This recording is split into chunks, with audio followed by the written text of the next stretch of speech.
Spirituality reminds me that whatever it is I've put out is going to come back to me.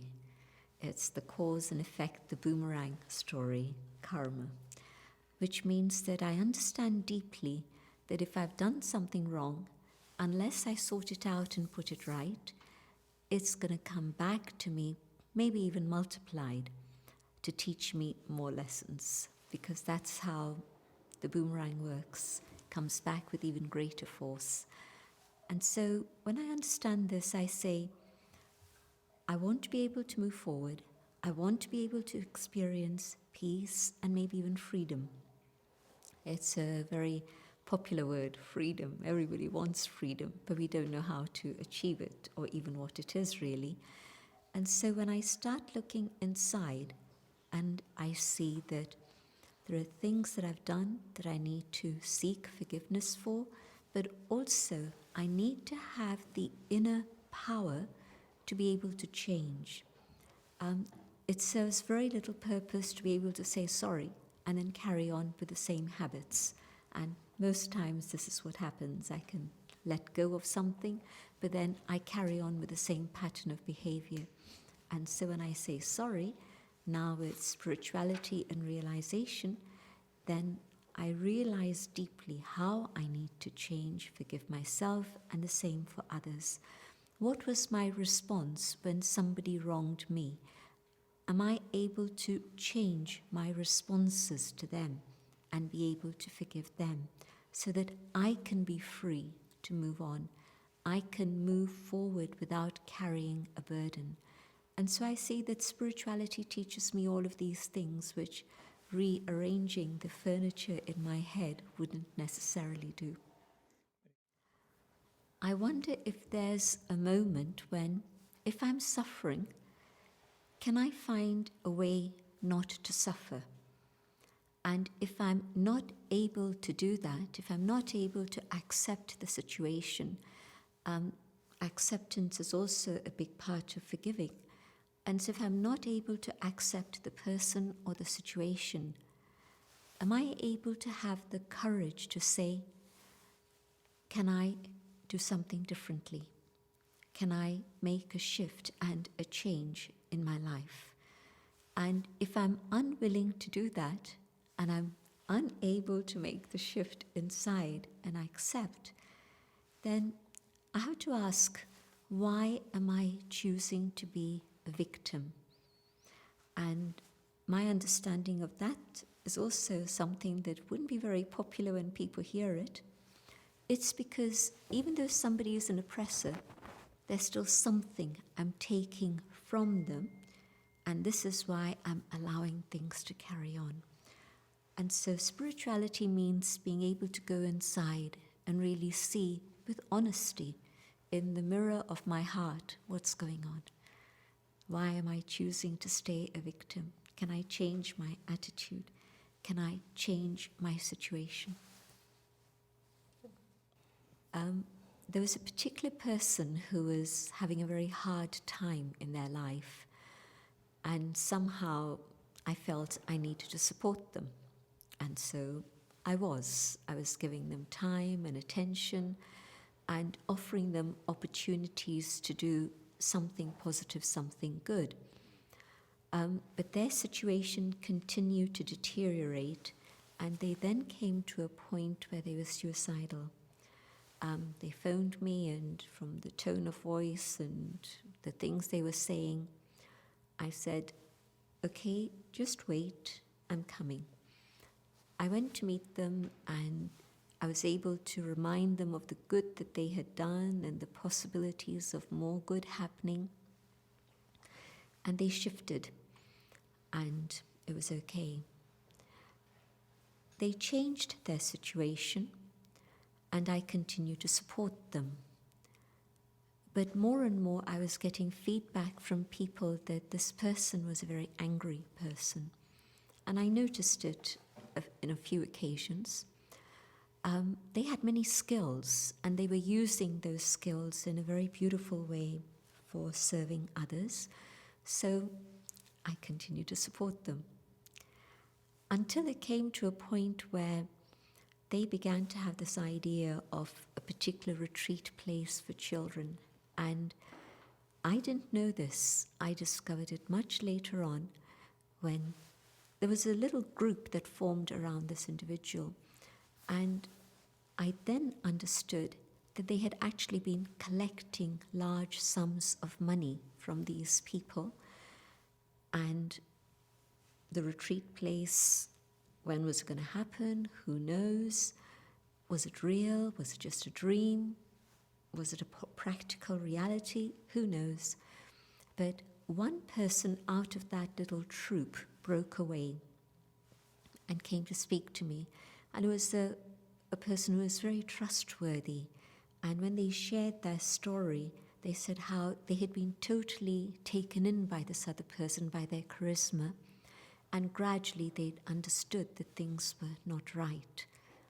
One person came, and I began to get a glimpse of this individual's negative side.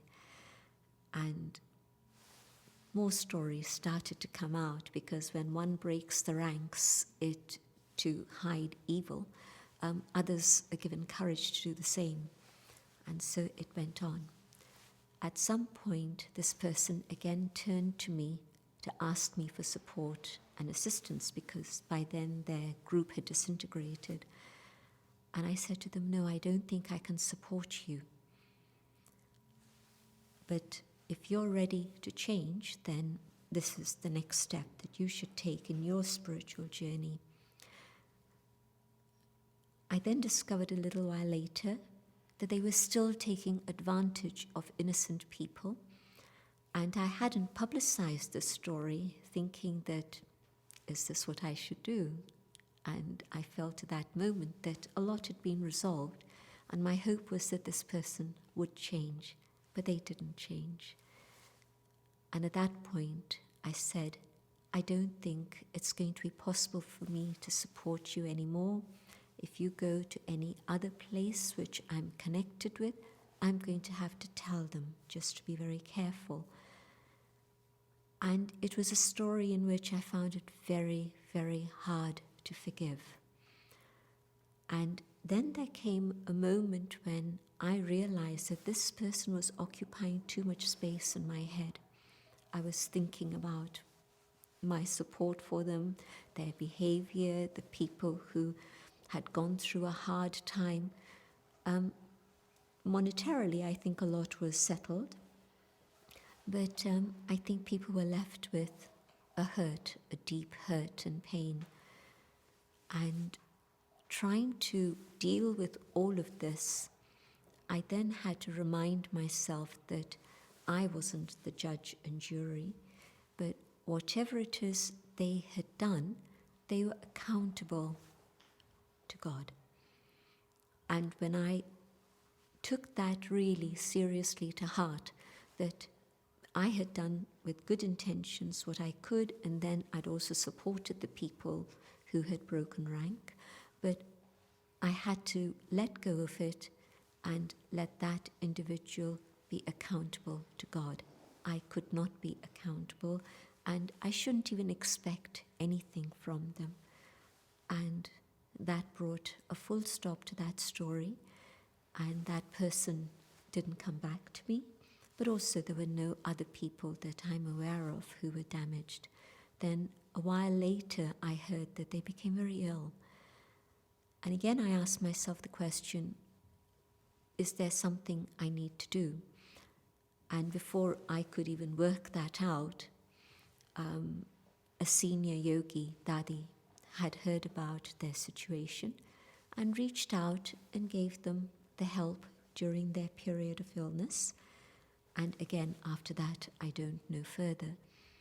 But it was quite a convoluted story that went on for a while. And I had to use very, very deep understanding and my own connection with God to be able to let go and finish it. Touched by God's light.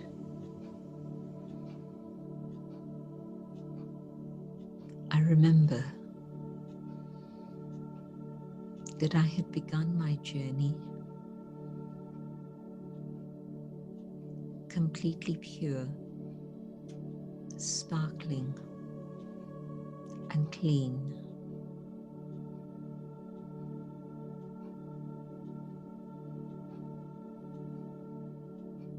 However,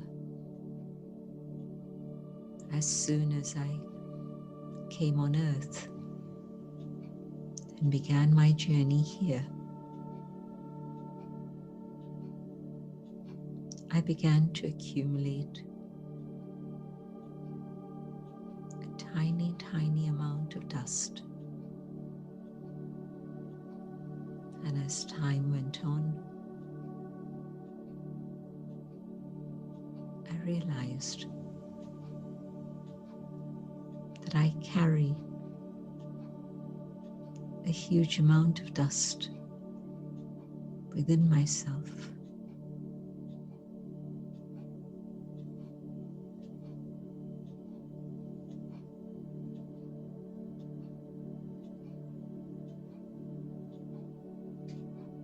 But now,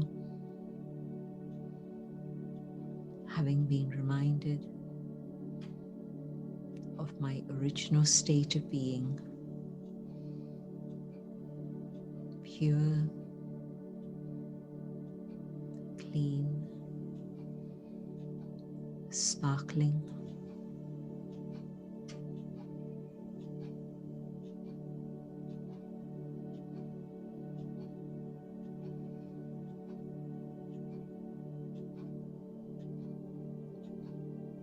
I know that God's light will remove the alloy and the dust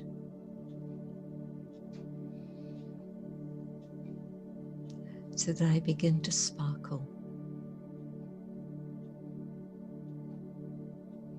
like pure gold.